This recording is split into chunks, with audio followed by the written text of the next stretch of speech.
nossa primeira aula, nós vamos falar sobre o processo de habilitação.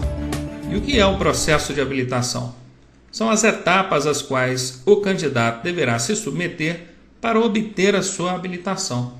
E a primeira coisa que nós vamos ver é sobre os pré-requisitos para o candidato à habilitação. Pré-requisitos. Para a gente entender o que significa esse termo, nós vamos primeiramente destacar a palavra requisitos. Requisitos aqui pode ser entendido como exigências. Entendam, quais são as exigências para o candidato à habilitação. E esse pré? Esse pré dá o sentido de antecipação, que nos leva a entender que mesmo antes do candidato se inscrever, ele precisa comprovar que preenche ou que atende tais exigências. Vamos ver o que diz a lei nesse sentido?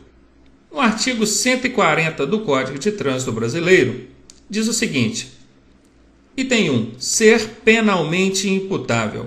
Item 2, saber ler e escrever. Item 3, possuir carteira de identidade ou equivalente. Este é o Código de Trânsito Brasileiro, mostrando para a gente aqui 3 pré-requisitos. Item 1, 2 e 3. Mas nós temos também, numa resolução nacional do CONTRAN, a resolução 168, que trata de todo o processo de habilitação de vocês, candidatos, mostrando para a gente 4 requisitos. Item 1, 2, 3 e 4, que são ser penalmente imputável, saber ler e escrever, possuir documento de identidade, possuir cadastro de pessoa física ou CPF. Então aqui nós podemos observar esse item a mais, regulamentado pela Resolução 168 do Conselho Nacional de Trânsito, ou seja, é válido para todo o Brasil. E é justamente com base nesses dados que nós vamos nos amparar. Portanto, se na sua prova perguntar quais são os pré-requisitos para o candidato à habilitação, você vai responder: ser penalmente imputável, saber ler e escrever, possuir documento de identificação e possuir CPF. Agora vamos entender melhor o que cada item desses quer dizer. Ser penalmente imputável. O ser penalmente imputável se refere àquela pessoa que responda pelos seus atos, alguém que responde por si judicialmente, penalmente. É muito comum a gente ver candidatos substituindo este item ser penalmente imputável por ser maior de 18 anos. Isso é um erro, um equívoco e pode fazer você errar uma questão na hora da prova. Por que nós não podemos substituir o termo ser penalmente imputável por ser maior de 18 anos? Porque nem todo maior de 18 anos é penalmente imputável. Imaginem o alienado mental, a pessoa que sofre de uma deficiência mental. Ela responde pelos seus atos?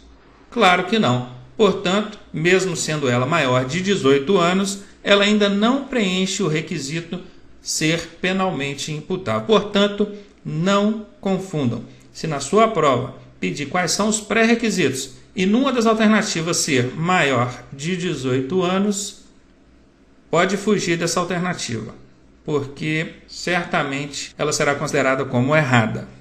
No segundo requisito, saber ler e escrever, nós vamos entender como ser alfabetizado.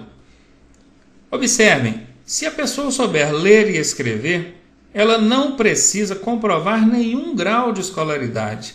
Não existe a possibilidade de ser cobrado do candidato à habilitação qualquer comprovação de grau de escolaridade.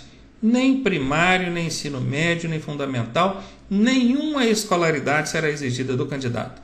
É muito comum a gente ouvir boatos de pessoas dizendo que a partir de não sei quando será exigido o 2º grau ou ensino médio para tirar a habilitação. Isso não existe e, na minha opinião, não vai existir. Portanto, desconsidere tal boato.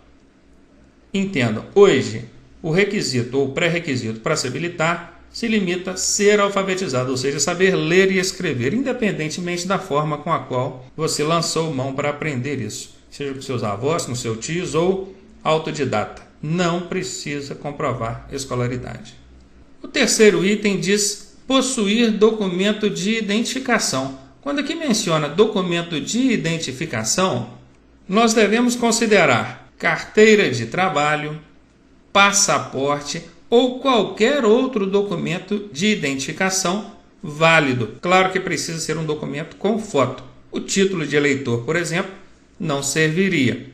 A carteira de identidade, carteira de trabalho, passaporte, certificado de reservista militar para os homens, todos são documentos válidos na hora de comprovar sua identificação para o cadastro como candidato à habilitação. E por fim, o possuir CPF. Vale lembrar que atualmente não é mais obrigatório o porte do cartão. Vejam, não precisa do cartão constando o número de CPF. Basta que você apresente o número. Somente o número é suficiente para preencher esse pré-requisito.